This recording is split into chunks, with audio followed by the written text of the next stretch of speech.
Salam saudara-saudariku yang dikasihi Tuhan, senang berjumpa kembali dalam renungan harian santapan jiwaku. Dan pada hari ini, gereja merayakan perayaan pesta Santo Thomas Rasul.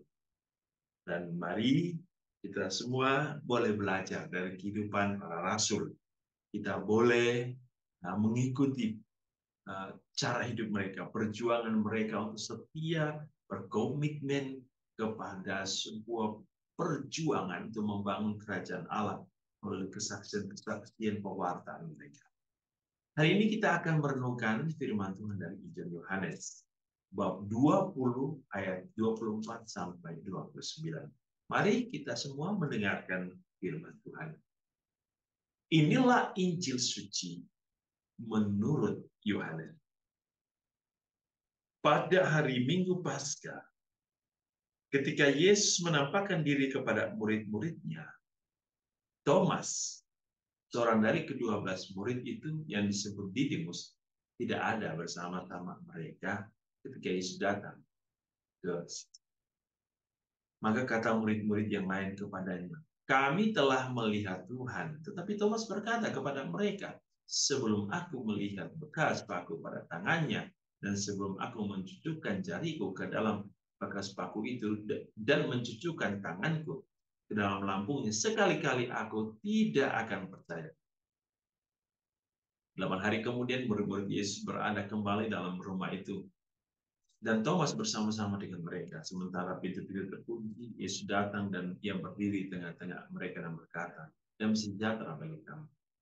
Kemudian ia berkata kepada Thomas, taruhlah jarimu di sini dan lihatlah tanganku. Ulurkanlah tanganmu dan cucukkan ke dalam lambungku. Dan jangan engkau tidak percaya lagi, melainkan percayalah.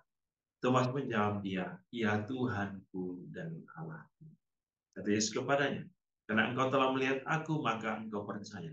Berbahagialah mereka yang tidak melihat. Demikianlah Tuhan, terpujilah. Saudara-saudari yang dikasihi Tuhan, pada perayaan pesta Santo Thomas Rasul, kita mendapat firman yang sangat menarik tentang peristiwa setelah kebangkitan. Bagaimana Thomas yang disebut Didimus itu sulit untuk percaya.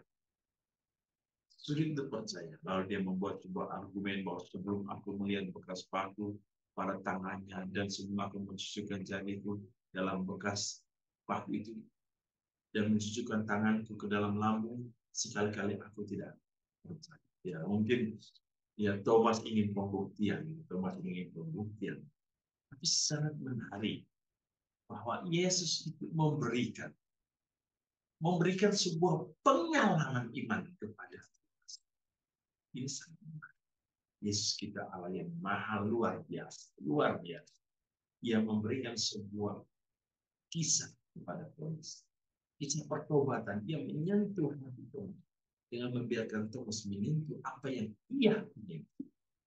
Tapi ada sesuatu yang lebih menarik yang Tuhan Yesus sampaikan kepada kita. Berbahagia mereka yang tidak melihat.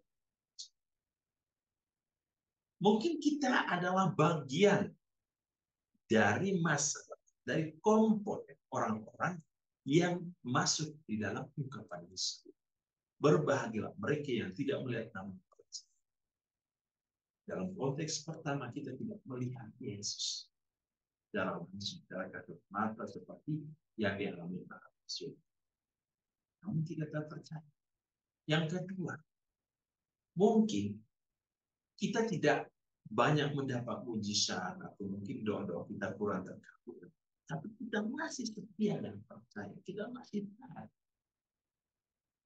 Jadi ada sesuatu yang menarik yang Tuhan berikan kepada kita. Yang berkecil hati. Jangan merasa bahwa kita tidak melihat Tuhan lalu apa benar Tuhan.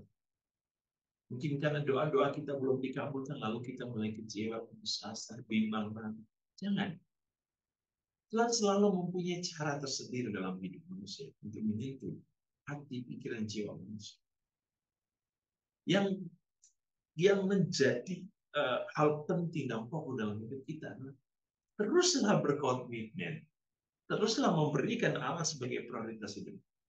Teruslah mencintai Allah, teruslah mengasihi Allah, teruslah beriman kepada Allah. Jangan khawatir, jangan takut. Jangan mengkhianati dia. Kalau kita mendengar Mazmur, ada Mazmur yang kita bisa dengar dalam bacaan-bacaan sebelum ini, kita dapat orang yang takwa, hidupnya diberkati oleh Tuhan. Takwa itu kan orang yang setia kepada Allah, orang yang berbakti kepada Allah. Walaupun mungkin ya seperti saya katakan, mungkin doanya belum terkabulkan, mungkin rezekinya tidak banyak, mungkin apa yang diharapkan itu belum diberikan, tetapi ia tetap berkomitmen. Inilah hidup yang sesungguhnya. Maka marilah saudara-saudari, kita juga ingin setia. Kita ingin juga mengungkapkan kepercayaan kita, ya Tuhan dan kami. Dan semoga melalui perjuangan juga yang dilakukan oleh para murid Yesus, kita juga mau setiap berjuang, mewartakan, dan menjadi pelaku kita. Tuhan Yesus memberkati kita dalam seluruh hidupnya. Dalam Bapa, dan Putra, dan Roh Kudus.